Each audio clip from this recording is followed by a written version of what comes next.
bagong sama ng panahon, posibleng maging isang bagyong berbena at seryosong ulan dulot ng shoreline. Tuloy-tuloy ngayong weekend.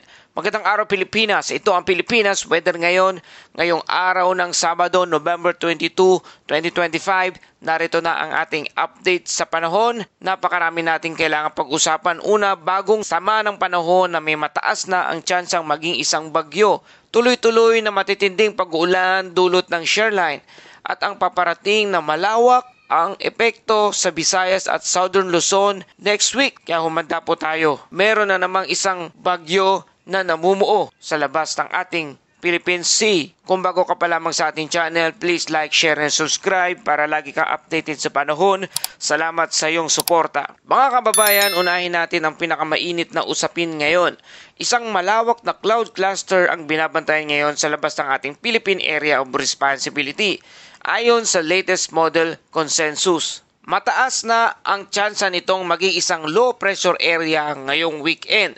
Posibleng pumasok na ito sa ating Philippine Area of Responsibility ngayong pagpasok ng linggo. At kapag naging bagyo, papangalanan itong bagyong Berbena, ang ika-22 bagyo ngayong taong 2025 at ika-3 bagyo naman para sa ngayong buwan ng Nobyembre. Ayon sa trajectory ng karamihan sa modelo, tatawid ito sa Eastern Visayas, Visayas at Southern Luzon mula Martes hanggang Miyerkules, November 25 to November 26. At dahil sasabay ito sa amihan at shoreline, malaking bahagi ng silangan ng Luzon at Visayas ang posibleng malubog sa malalakas na pag-uulan.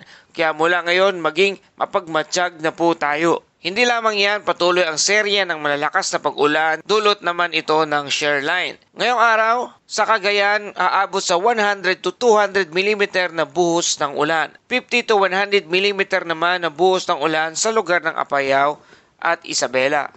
Habang 50 to 100 mm naman na buhos ng ulan, bukas ng gabi sa Cagayan uli. Mas mataas pa ang posibleng volume sa kabundukan at mas mataas na lugar. At dahil marami nang naipong ulan nitong mga nakarang araw, mas mabilis ang posibleng pagbaha at pagguho ng lupa. At para sa kabuuan ng weather system ng bansa, 3 pangunahing weather system ang sabay-sabay ngayong araw. Ang shoreline na nagpapadalas ng unpredictable na malalakas na pag-uulan sa lugar ng Northern Luzon at Northeast Monsoon o hanging amihan na nagbibigay ng malamig na simoy ng hangin at maulang panahon sa extreme Northern Luzon. Habang ITCZ naman o Intertropical Convergence Zone na nag-activate ng thunderstorm sa Mindanao at sa lugar ng Palawan. At para sa ating forecast weather condition, sa Northern Luzon, shorelines areas, Cordillera, Cagayan, Isabela, Quirino, Nueva Vizcaya, maulap na may kalat-kalat na ulan at thunderstorm at may banta ng flash flood at landslide. Dulot iyan ng shoreline. Sa Mindanao at Palawan naman, dulot naman ito ang Intertropical Convergence Zone o ITCZ sa Caraga, Northern Mindanao, Davao Region, Soc-Sargen at Palawan.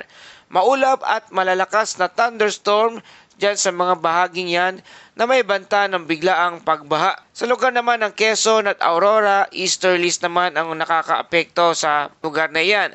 Maulap na may thunderstorm at may banta ng flash flood at landslide sa mga mabababang lugar. Sa lugar naman ng Batanes, amihan naman ang nagdudulot ng panahon diyan. Tuloy-tuloy na ulan at may pagbanta at may banta ng pagbaha sa mga mamababang lugar. Sa Ilocos Region, maaliwalas pero may isolated light rains, no significant impact sa lugar. At sa Mindanao, rest of the country, partly cloudy to cloudy skies na mayroong thunderstorm sa bandang hapon o gabi.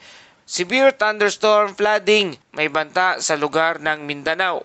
At sa Metro Manila at sa rest of the country, maaraw pero maulap. May panandaliang thunderstorm bandang hapon o gabi. Para sa ating wind and coastal condition, naka-alerto pa rin ang ating mga kababayang mangingisda. Sa Northern Luzon, moderate to strong wind mula sa northeast na may alon na 2.1 hanggang 4.1 metrong taas.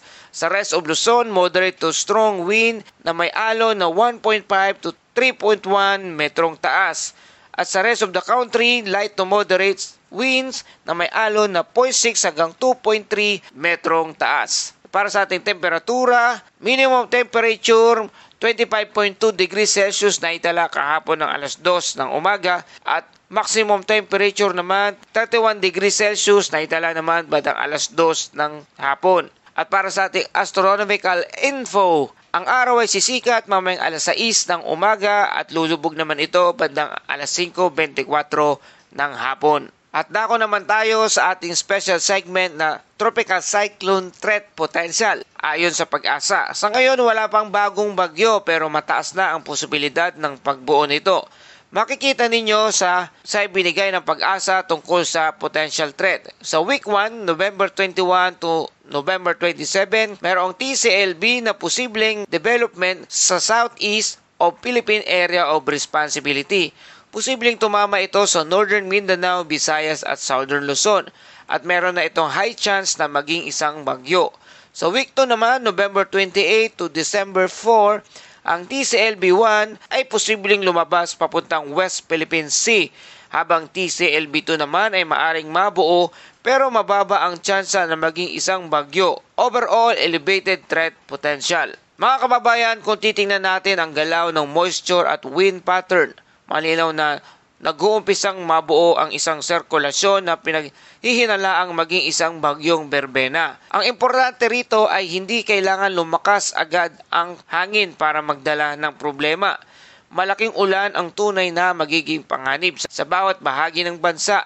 At dahil saturated na ang lupa sa Northern Luzon, mas madali nang bumigay ang mga kalupaan sa mga matataas na bahaging lugar o mga bulubunduking lugar. Sa madaling salita, ang baha at landslide ang real threat sa ngayon at hindi ang hangin o sinasabing paparating na bagyo o low pressure area na pinoproject ng Pag-asa. Kung matatandaan natin tuwing huling bahagi ng Nobyembre hanggang unang linggo ng Disyembre, mas aktibo talaga ang low pressure area o LPA formation sa silangan ng Mindanao at Visayas.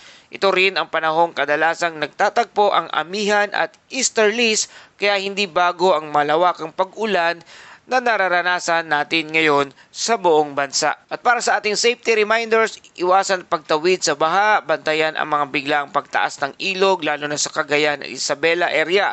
Alamin ang evacuation plan ng barangay at maging alerto sa weather updates tuwing umaga at gabi. At para sa ating Bible verse of the day mula sa Awit 46 verse 1, ang Diyos ang ating kanlungan at kalakasan, handang saklolo sa oras ng kagipitan. At para sa kabuang ulat, bagong sama ng panahon, mataas na ang posibilidad na maging isang ganap na bagyo o magiging isang bagyong berbena. Shoreline na magdadala ng 100 to 200 mm na buhos ng ulan sa lugar ng Cagayan. Intertropical Convergence Zone o ITCZ. Madalas na thunderstorm sa Mindanao at Palawan. Hanging amihan, tuloy-tuloy ang pag-ulan sa extreme northern Luzon. At 2 linggong mga elevated tropical cyclone threat potential na ating tinalakay. Malawak na pag-ulan na inaasahan sa bandang Visayas at Southern Luzon sa darating na susunod na linggo. Sa ating mga kababayan, maraming salamat sa patuloy na pagsubaybay dito sa Pilipinas Weather Ngayon.